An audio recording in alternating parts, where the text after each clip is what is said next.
automatic disqualification. Natinze rwose nutajyayo na admission uzabona, nutajya muri assessment uzamenye ko ibyawe birangiriye aho ngaho, ibyawe bizaba birangira aho ngaho na admission uzabona rwose. Turebe no kuri aka kantu, kubera iki ugomba, ni ibihe byiza byo kuzitabira iyi second selection assessment? Ni ibihe byiza? Aba bantu babaye selected nibo bagiye gukora exam. Aba bantu 789 nibo bakoze exam. Noneho rero aba bantu harimo abazatsinda, harimo n'abazatsinda, gusa simbi bifurije. Rero abantu bitazagendekera neza muri iyi exam bazemererwa kujya gushiraho izindi faculty ebyiri. Byumvikane neza, bazemererwa gushiraho izindi faculty ebyiri. Noneho ari amafaranga 5,000 batanze kuri banke na yandi mafaranga bazigera bongera gutanga, kubera ko uba wajyanye iriya rangamuntu yawe. Bemera neza ko umuntu bazaha admission koko kari wewe. Mwandike comment nyinshi, ndazikeneye comment zanyu kugira ngo zijye zimfasha kureba ikiganiro ngomba gukora gikurikiraho ni ikihe. Comment zanyu zirakenewe kugira ngo nzarebe ikiganiro nzakurikizaho ubutaha mbasobanurira. Ubwo ni muri UR ndetse no muri RP, namwe muze gukomeza kugenda mwandika amakomenti y'ibintu bitasobanutse hano kugira ngo tugende tubasobanurira ibintu uko bimeze. Muraho neza, ndabasuhuje, amahoro y'Imana abane namwe. Nk'ibisanzwe amazina ni Theonest. Nkuko mubibona hano turi kuri website ya Rwanda Polytechnics. Hari ibyo tugiye kubabwira muri Rwanda Polytechnics. Turaza kujya no muri UR turebe amakuru yaho ukuntu ibintu bimeze, tugire ibintu tugenda tubasobanuriraho muri UR, tubabwira nibiteganywa mwaba muteganya kugira ngo application zo muri UR vuba ngaha zitangire. Ibyo byose turaza kugenda tubibabwiramo hano. Icyo tugusaba, nimba ari ubwa mbere ugeze kuri iyi channel y'abanyeshuri, dore naha ngaha turaza kujya gusubira muri RP turebe ibyiri tangazo ryatanzwe babatumira kujya gukora interview nanone ku bandi bantu bahamagawe. So rero nimba ari ubwa mbere ugeze kuri iyi channel y'abanyeshuri, kora subscribe, ukore na like. Nimba uhasanzwe, kora like kuri ikiganiro, ukore na comment, tubwire ibindi bintu wifuza twazabakoreraho cyangwa twazabaherezaho amakuru. Bantu banjye, muri video ndi gukora muri minsi ndi gukunda kubasaba like. Ndabasaba like kabisa, ndabasaba like kuri ikiganiro. Nimba ugeze kuri uyu munota ukaba uri kumva ibintu ndi kuvuga kandi ubizi ko ngiye kukubwira ibintu by'ingenzi, ukaza gukomeza ukarangiza ikiganiro nagusabye like, ukandaho isegonda rimwe naryo ritararangira neza, ubwo ni nka Matieris, iyo like ibigiyeho. Byagusaba amasegonda 3 ukaba warangije gukora like na subscribe, kandi urumva ko atari ibintu bigoye. Nkorera like, YouTube sharingire ikiganiro cyanjye kigere ku bandi bantu benshi bagikeneye, kugira ngo nanjye amafufu n'amafaranga bimfubike, sibyo? Okay, rero tudatinze muri ibyo ngibyo, reka dutangire. Mwabonye yuko muri RP hari itangazo ryabayeho bahamagara abantu kujya gukora exam cyangwa se kujya muri assessment. Turaza kubivugaho tubisobanure neza, turebe dusobanure ibijyanye na interview ikorwa ukuntu imeze. Hano hari ibibazo n'ibisubizo, turaza kurebaho, turebe ibibazo bibazwa muri Advanced Diploma in Information Technology, turebe n'ibibazo bibazwa muri Advanced Diploma in Airline and Airport Management. Ibingibi turaza kugenda tubivugaho cyane. Ubwo abantu bataraza kwisangamo mu bisubizo ndi buze gutanga amahangaha, mumenye yuko mutigeze munyandikira ngo mumbwire nimba mu ma combination bagiye babafatamo ayari. Noneho turaza no kureba ingaruka, turaza kureba ingaruka nziza n'ingaruka mbi zo kuba wajya muri iriya assessment. Ibyo ngibyo turi buze kubireba hano. Importance of and negative impact of second selection assessment at Rwanda Polytechnics. Ubwo murumva ko iki kiganiro ari cyiza cyane, kiraza kubafasha ibintu byinshi. Iraza kubafasha ibintu byinshi. Vayo hano ufungure ikiganiro kandi ucyumve kirangire kugira ngo uze kuhakura amakuru utigeze ukura ahandi hantu. So rero ubwo natinze, reka dutangirire ahangaha. Izi ni fakulite twabasabiyemo muri programme ziri gutangwa muri RP. Ibingibi si byo nshaka gutindaho cyane kubera ko mu kiganiro gishize nabigarutseho. So rero kaduhere kuri message yahawe uyu muntu. Bari kumubwira ngo invitation for second selection assessment. Second selection assessment ni iki? Second selection assessment ni application step ikurikiraho ihamagarwa, aho baba baguhamagarira kuzajya kwitabira gukora assessment cyangwa se interview ikorwa n'abantu babaye selected muri Rwanda Polytechnics. Ahangaha barakubwira ngo dear applicant, Rwanda Polytechnics RP invite you as successful applicant in advanced diploma in information technology to attend the second selection assessment. This assessment will take place at RP Kigali College on Tuesday 6/5/2025 at 11 AM.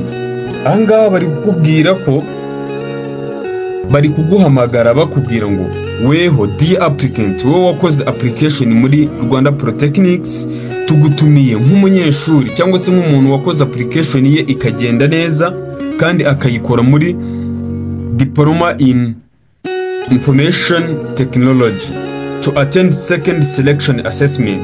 Bari kugutumira ngo uzaze muri second selection assessment. Iyo ngiyo rero ni application process, second application process. Ubwo ni process ikurikiraho muri application. Hari process ya mbere yabanje turi kubakorera application, hari na process ya kabiri ikurikiyeho yo kuzaza gukora iyo assessment. Ndaza kubabwira ngo iyo assessment ni ibiki, biba bijyanye n'ibiki, ibyo byose ndibuze kubibabwira. Icyo musaba ni ugukanda like kuri iki kiganiro, waba utakoze subscribe ukayikora. This assessment will take place at RP Kigali College on Tuesday kuri 6/5/2025 saa 5 z'amanywa. Ahangaha rero mbonereho gusobanurira abantu ko muri RP Kigali ntago ariho iyi assessment izakorerwa honyine, ndetse isaha ya saa 5 ntago ariho abantu bose bazatangirira iyi assessment. Ubwo wenda hano hashobora kuba ari muri RP Kigali, ariko hari na za RP Karongi, RP Tumba, RP Musanze, RP Ngoma. Aho hose hashobora kuzajya gukorerwa iyi assessment bitewe naho bakohereje.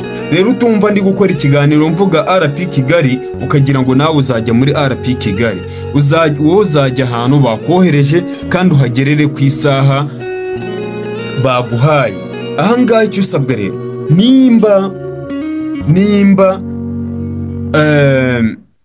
nta tike ufite uyu munsi, dore uyu munsi ni itariki 4, uyu munsi ni itariki 4 z'ukwa gatanu, kandi urabona uyu muntu ko azajyayo ku itariki 6 z'ukwa gatanu. Tegura itike vuba, ndetse urugendo rwawe uzarutegure neza ku buryo byibuze saa 4 uzaba wahageze kandi wanaruhutse, ku buryo uzatendinga examen neza. Ahangaha bakomeza bakubwira ngo you are requested to arrive on time and bring along the following document for verification. Document ngo ahangaha bagusabye ko ugomba kuzahagerera igihe kandi ukahagera ufite izi document zikurikira. Document ya mbere ni valid identification, national ID or passport. uzahagera ufite irangamuntu yawe ndetse ukaba ufite application confirmation letter. Application confirmation letter hano rero ni iyi. Application confirmation letter ni iriya message baguhaye kuri email yawe, cyangwa si iyi message uri kubona hano. Ugomba kuzagenda ufite telefone irimo. Abantu bagiye gukora assessment zashize ko bashije kuganira, bambwiye yuko kuba ufite email bihagije ndetse na ID yawe. Iyi email irahagije kuba uyifite. Abantu mwahiye umutwe muri gushaka iyi application confirmation letter, iyi email irahagije kuba uyifite. Ahangaha rero ndaje masubire mu kanya tumanje gusoma aka kantu kugira ngo mukumve neza. Ahangaha mu bantu batumiwe gukora assessment muri Advanced Diploma in Information Technology, dore ibintu ugomba kumenya kugira ngo uzaha cyane umucyo. Ibi bintu rero ugomba kugenda ubizi. In short definition, what is information technology in Rwanda Polytechnic? Anga barakubwira ngo the Advanced Diploma in Information Technology is a 3-year technical program that equips students with practical skills in computer system, software development, networking, cybersecurity and IT support. Ahangaha mu magambo make bakubwira ko information technology ari porogaramu yigwa imyaka 3 ifasha abanyeshuri kwihugura mu bijyanye na computer system, software development, networking, cyber security and IT support. Ubwo nyeka ko ako kantu ukumvishe neza. Noneho kubera iki Rwanda Polytechnics yigisha ibyo bintu mu byumve neza? Kubera iki Rwanda Polytechnics yigisha IT? To meet the gross demand skills, baba bashaka ngo batange ubumenyi bukenewe muri ICT professional in Rwanda. Baba bashaka ngo batange ubumenyi bukenewe muri ICT ndetse n'ikoranabuhanga muri ekonomi igezweho uyu munsi mu Rwanda. Ibyo bintu bashobora kubikubaza ukaba uri able yo kubisubiza. To support the national strategy for technology and innovation including Smart Rwanda and Vision 2015. Angaha baba bashaka gufasha ikijyanye na national strategy. Ni strategy yo guteza imbere ikoranabuhanga ndetse na innovation birimo bikubiye cyane mu cyitwa vision 2050.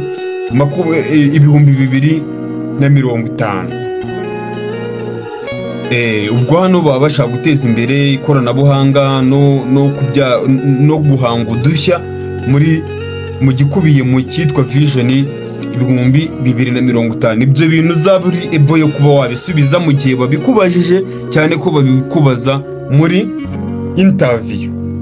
Ngo to fill gap in the labor market with hands-on technician who can install, maintain and develop IT system. Ngo baba bashaka gukuraho cyangwa se kuziba icyuho cy'abakozi bakenewe ku isoko ry'umurimo, aho hakenewe abakozi bakenewe mu bintu bijyanye na installation, maintain and develop IT system. Noneho kubera iki weho ubwawe ukeneye kuba wakwiga IT? Kubera iki ukeneye kuba wakwiga IT? As student, why should we learn it? Kubera iki ukeneye kuba wakwiga IT? Again, practical job to gain practical job ready IT skills. Example, promoting database management and networking. Angaha ukeneye kuba wagira practical, ibintu wize muri theory wenda nimba ari muri secondary ukaba noneho uyu munsi wabyiga through practical, ndetse ukaba waba job ready, kuba waba ready mu kazi akariko kose gafite aho gahuriye na IT skills nko muri programming, database management and networking. To prepare for careers such as IT technician, web developer or cyber security assistant. Kwihugura cyangwa se kwimenyereza cyangwa se kwitegura kuba umutekinisiyo w'umu IT, web developer or cyber security assistants, hamwe n'ibindi muri kureba hano kuri screen. Ntabwo nshaka iki kiganiro kiba kirekire cyane. As students, what can you predict about its future? Nk'umunyeshuri ni iki wakwitega mu gihe wize iyi information technology? There will be a higher demand. Irakenerwa cyane, uzabona akazi, ibyo birumvikana muri private and public sectors. Remote work opportunities and freelancing in IT will continue to grow. Students may become tech entrepreneur, creating app or digital services. Ahangaha nk'umunyeshuri uba witeze kuzaba umuntu uhanga udushya tw'ikoranabuhanga, ukora ama application agiye atandukanye ndetse ukora n'ibintu bifite aho bihuriye na digital skills. Rero reka dukomeze no muri airline and airport management. Airline and airport management is diploma.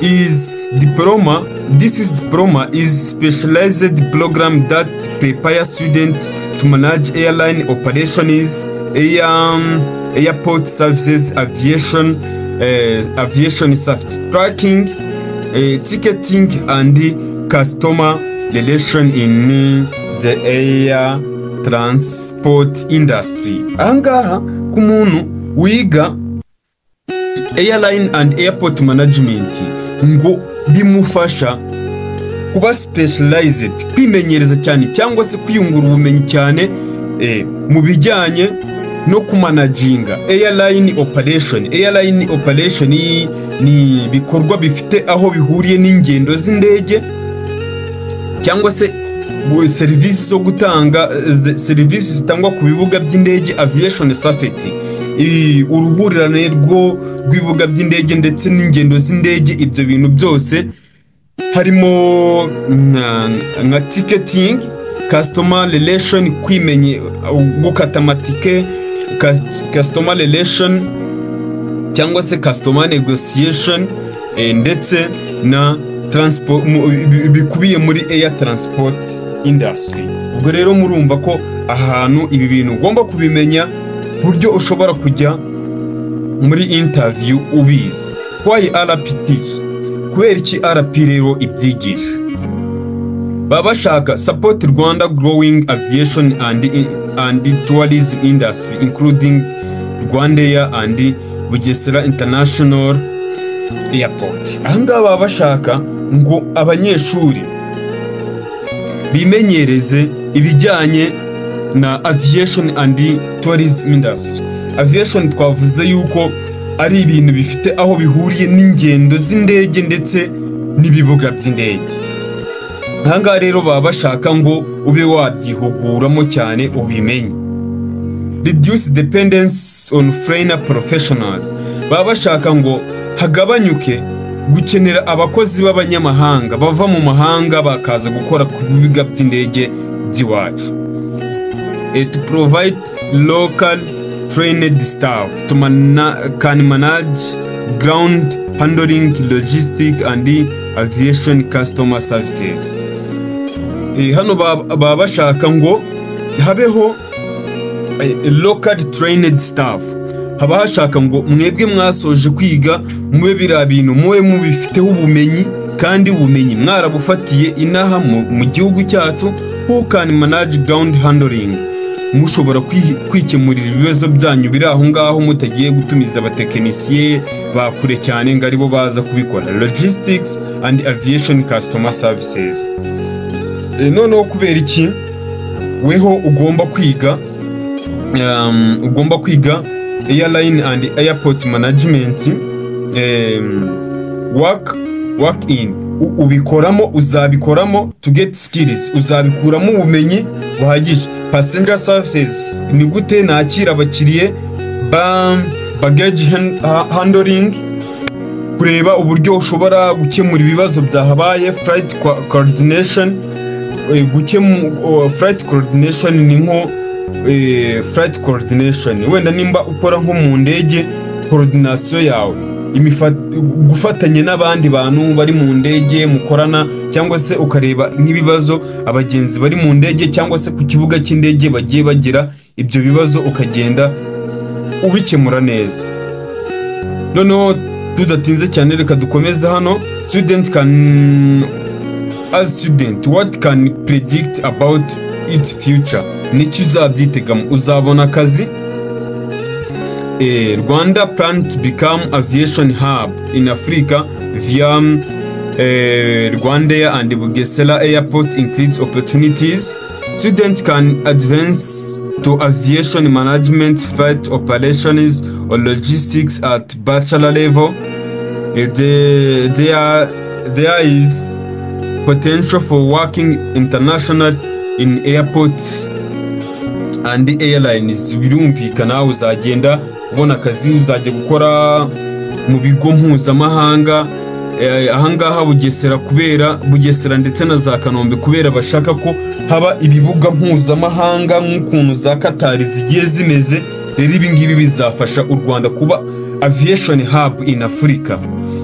Reba nka Qatar ukuntu ariyo ya mbere muri za Asia cyangwa za Europe, cyangwa reba za Ethiopia. Ubu ngubu za Ethiopia ni nkazo wavuga ziri aviation hub in Africa. U Rwanda rero narwo rushaka kugira ngo rugere ahangaha. Rero ntatinze cyane nshaka ngo turebe no kuri aka kantu. Kubera iki ugomba, ni ibihe byiza byo kuzitabira iyi second selection assessment? Ni ibihe byiza? Increase your chance for admission, bikongerera amahirwe yo kuba uzaba admitted mu gihe bazaba basohoye admission decision. Show seriousness and commitment, byereka RP team for admission ko ukeneye kwiga ibyo bintu kubera ko waje muri interview. Document for verification completion, verifying ID and confirmation letter ensure your application file is valid. Kubera ko uba wajyanye iriya rangamuntu yawe, bemera neza ko umuntu bazaha admission koko kari wewe. Learn about the institution and environment. Ahangaha bigufasha kuba you get to see RP Kigali College in person, understand the setup and prepare mentally for your studies.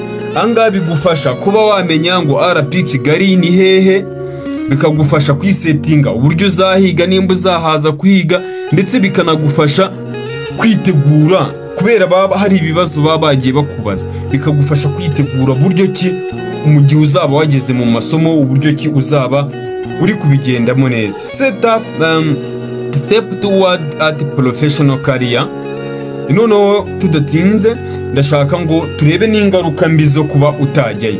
Automatic disqualification, natinze rwose, nutajyayo na admission uzabona, nutajya muri assessment uzamenye ko ibyawe birangiriye aho ngaho, ibyawe bizaba birangira aho ngaho, na admission uzabona rwose. Waste time and application effort, your energy spent preparing and applying will go to waste in your don't show up.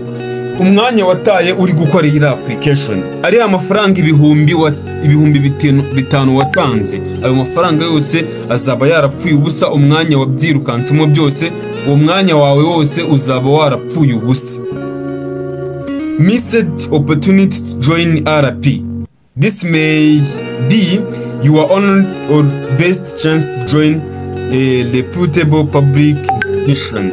Ahangaha uzaba witesheje amahirwe yo kuzajya kwiga muri RP uko byagenda kose.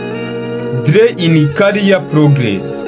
ahangaha uzaba witesheje amahirwe yo kuba wazajya kwiga muri RP and job prospect for your field ya or more. Possible regret and demotivation.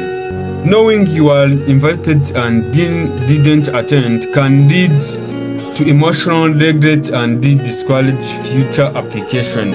Anga kubera uzaba uzi neza yuko bagutumiye ngo uzajye kwatendinga nujyeyo, bizagutera kwiyumva ukuntu kubi cyane, uvuga ati ko ntagiyeyo ubu ngubu bizangendekera gute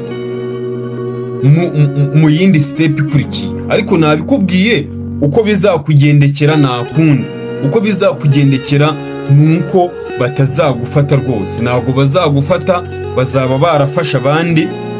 Muri icyo gihe bazafata abandi wowe usigare, bazafata abandi wowe usigare rwose. Ibi bintu ubyumve neza. Rero dukomeje hano muri University of Rwanda, ahangaha muri University of Rwanda nshaka kubabwira yuko murebye iri tangazo muri University of Rwanda, kanze ndebe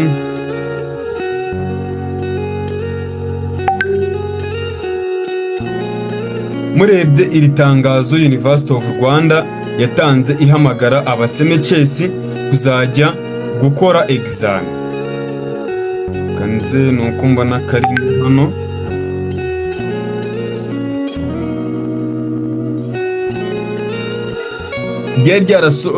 bababwiye ko exam zizakorwa kuri 23 z'ukwa kane. So rero aba bantu bakoze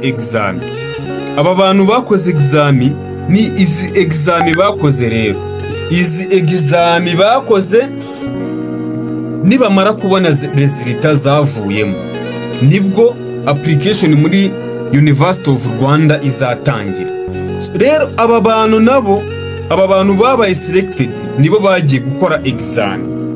Aba bantu 789 nibo bakoze exam.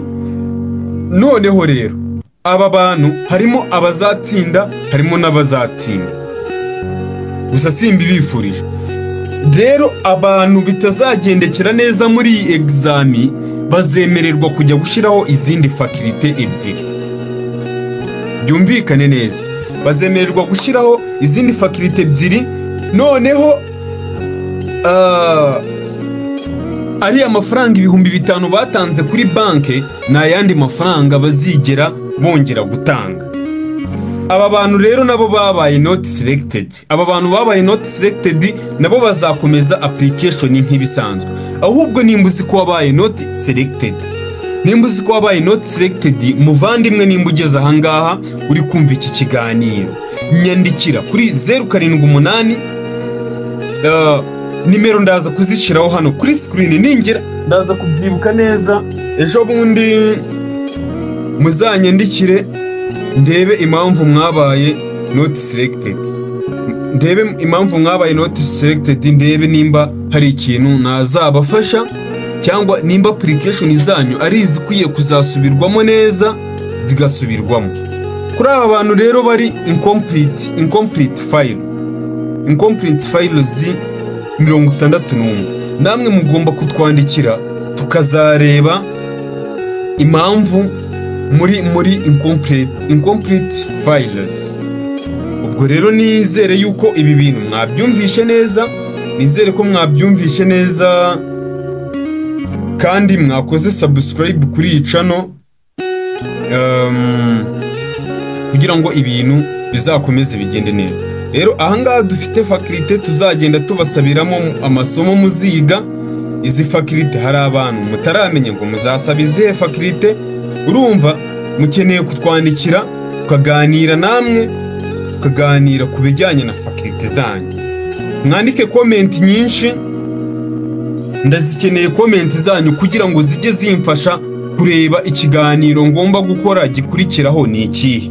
Comment zanyu zirakenewe, kugira ngo nzarebe ikiganiro nzakurikizaho ubutaha mbasobanurira. Ubwo ni muri UR ndetse no muri RP, namwe muze gukomeza kugenda mwandika amakomenti y'ibintu bitasobanutse hano, kugira ngo tugende tubasobanurira ibintu uko bimeze.